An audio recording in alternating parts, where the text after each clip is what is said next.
Hey everyone, just a quick intro to share a video that we just posted over at our Valid Reason channel with the recent release of the Marvel Cinematic movie Thor: Love and Thunder. We wanted to take the opportunity to introduce people to the great controversy.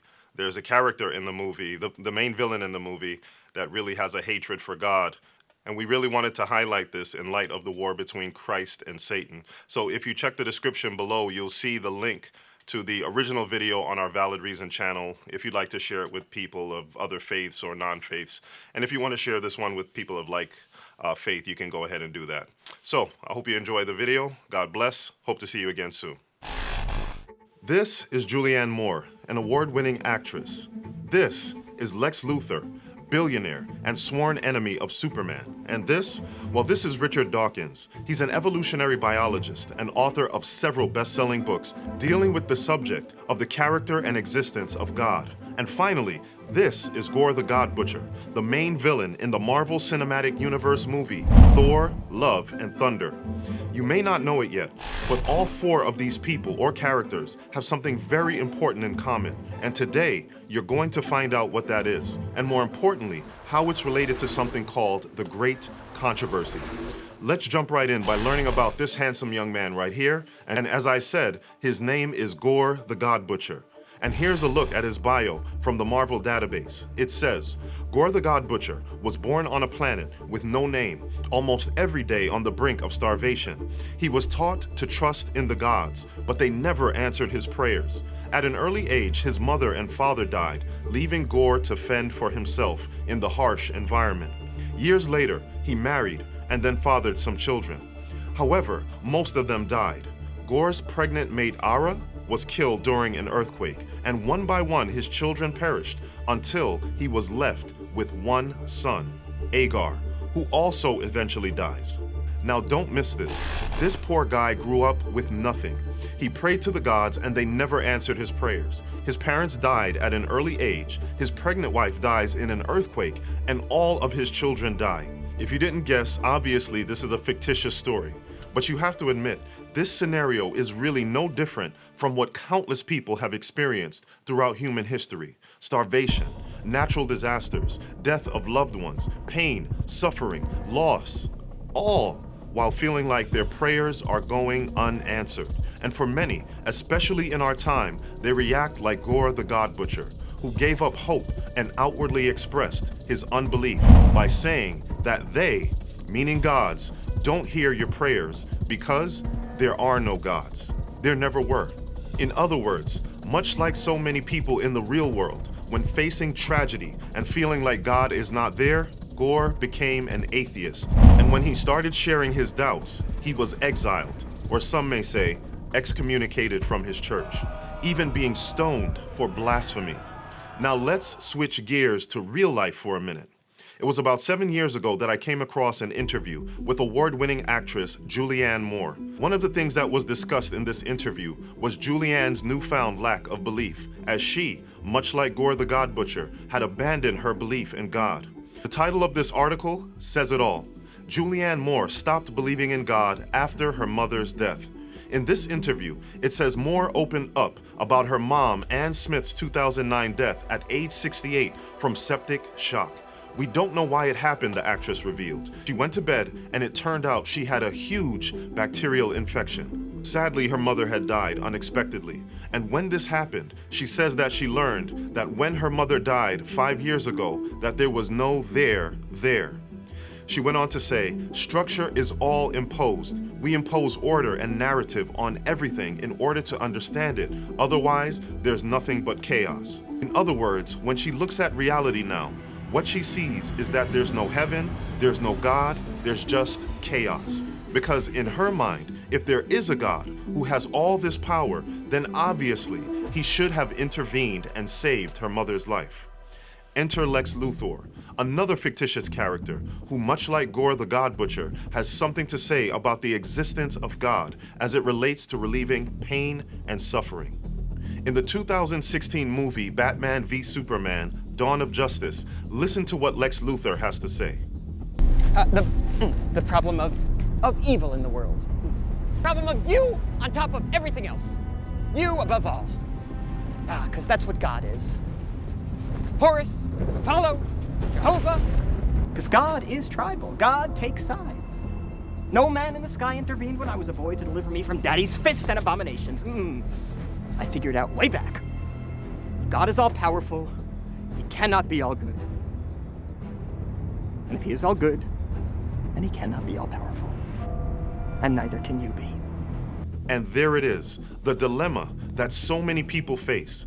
If God is all powerful, then he cannot be all good. And if he is all good, then he cannot be all powerful, because then he would fix everything. Whether it's Gore the God Butcher, Julianne Moore, Lex Luthor, or the millions of other atheists in the world today, the majority of people who reject God do so not because of the so-called scientific evidence. It's usually because of some type of pain or trauma that they have seen or experienced. And since they can't understand why a loving and all-powerful God won't just fix everything, like Gore the God Butcher, they throw God out with the bathwater. But wait a minute, I thought Gore was a God Butcher. If Gore is an atheist, how can he be a killer of gods? And what does that even have to do with the great controversy? Well, as the story goes, after Gore is ostracized from his people, wandering his planet alone, he witnesses a pair of battling gods plunge out of the sky and crash land nearby. Shocked by the realization that gods did exist, Gore was enraged when the gold-armored god begged for help. Gore then says to this god, "Where were you when my children were starving? When my wife was screaming for your help? When my mother was being butchered like an animal?" Gore then takes the god's weapon to kill the gold-armored god, then vowed to seek vengeance against all gods for never answering his prayers and set out to kill them all. This is the moment that he goes from just being Gore to being Gore the God Butcher. And this is what he vows to do. The only ones who gods care about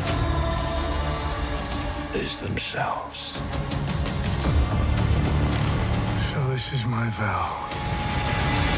All gods will die. That's right. All gods must die. In other words, he goes from being an atheist to being what is called a mesotheist. This article from Screen Rant puts it this way. It's quite possible that Gore the God Butcher might be the most dangerous and personally damaging villain Thor the God of Thunder has ever faced. Armed with the lethal all-black necrosword, Gore subscribed to a philosophy of mesotheism, meaning he had an intense hatred of any and all gods after enduring an incredibly tragic personal loss that came after his prayers went unanswered. As it said, what we're seeing in this comic is a deep-seated hatred for anything related to God. And make no mistake about it, even though Gore the God Butcher and Lex Luthor are fictitious, the hatred and animosity directed towards God is not. What people will see when they watch the movie Thor, Love and Thunder is nothing new. It will simply be the latest example of the use of a medium to communicate a specific worldview to enlist more of humanity in a war that I have come to know as the Great Controversy. And if you don't fully understand what the war is about, then I want to give you a little insight by reading from a book that completely changed my views on God.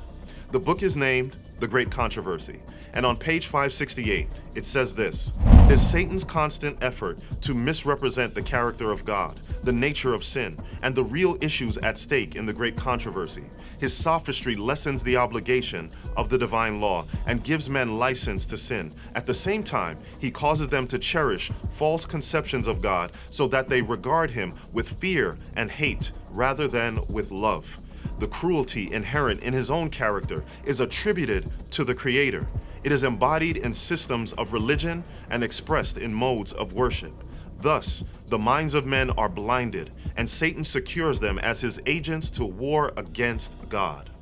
If you didn't catch it, it's a simple three-step process. Step 1 is to misrepresent the character of God. Step 2 is to cherish false conceptions of God. And finally, step 3 is to war against God. A simple three-step plan that has been carried out over and over again by Satan to turn humanity against God. It's no different than what took place in the Garden of Eden when Lucifer used the serpent as the first medium or the first form of media to share his perverted views regarding the character of God. Eve listened intently because Satan used three things that are present in every blockbuster movie to break down her guard and get his message into her consciousness: a script, music, and special effects. Don't believe me? Let's take a look. This is a quote from an old article that gives more insight into what really happened at that tree. It says, Eve found herself gazing with mingled curiosity and admiration upon the fruit of the forbidden tree. Now was Satan's opportunity. He addressed her as though he was able to divine or read her thoughts. Thus, with soft and pleasant words and with a musical voice, he addressed the wondering Eve. She was startled to hear a serpent speak, but she was amazed, for she knew that to the serpent, God had not given the power of speech. Lucifer had prepared his script, and it piqued Eve's curiosity. He spoke with a musical voice, looking like a talking serpent. Satan used music, dialogue, and special effects to make it look like a serpent was talking. I mean, think about it. Can snakes talk? Obviously, that serpent was not really talking. However, Satan, like a ventriloquist, made it appear like this, and this broke down her guard, and she allowed herself to be indoctrinated with false ideas about the character of God. As a matter of fact, maybe it even looked something like this. Lucifer has been doing this constantly since the Garden of Eden, and he will use whatever medium or media that he can in his attempts to misrepresent the character of God.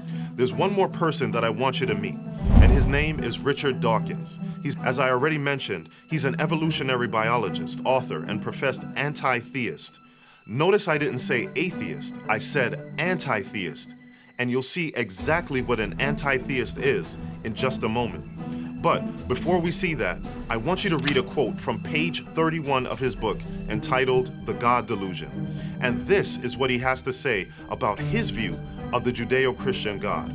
It says, "The God of the Old Testament is arguably the most unpleasant character in all of fiction, jealous and proud of it, a petty, unjust, unforgiving control freak, a vindictive, bloodthirsty ethnic cleanser, a misogynistic, homophobic, racist, infanticidal, genocidal, filicidal, pestilential, megalomaniacal, sadomasochistic, capriciously malevolent bully." Now that is a mouthful that describes how most people view God, coming from an atheist that doesn't believe in God, who is also an anti-theist that feels morally compelled to fight against the very idea of God, because he is also a deistheist who believes that God is not wholly good and can even be considered evil, and most likely, he is really just someone like Gore the God Butcher that hates God and would destroy him if he could. All of this animosity towards God is based in the very roots of atheism, and we can see it in the rise of atheism during the French Revolution, where Jesus Christ was declared to be an impostor, and the rallying cry of the French infidels was "Crush the wretch," meaning Christ. In the past and present war against God in the media, it has always come back to Jesus. And this is clear from the comics on which the movie Thor: Love and Thunder are based, as there are multiple scenes depicted that mirror the experiences of Jesus from the Bible. This is one of the scenes from the comics on which the movie is based. In this scene, Gorr whips this god that looks like the popular depictions of Jesus, while mocking him and saying things like, "Does this answer your question, little god?" This so-called god from the comics even calls himself the Lion of Asgard, similar to Christ being called the Lion of the tribe of Judah. Gorr declares that his work will be done when all the worlds are free from the tyranny of the heavens. This comic even goes on to depict a crucifixion just like the popular depictions of the crucifixion of Jesus. The movie Thor: Love and Thunder will obviously promote the same negative ideas about God.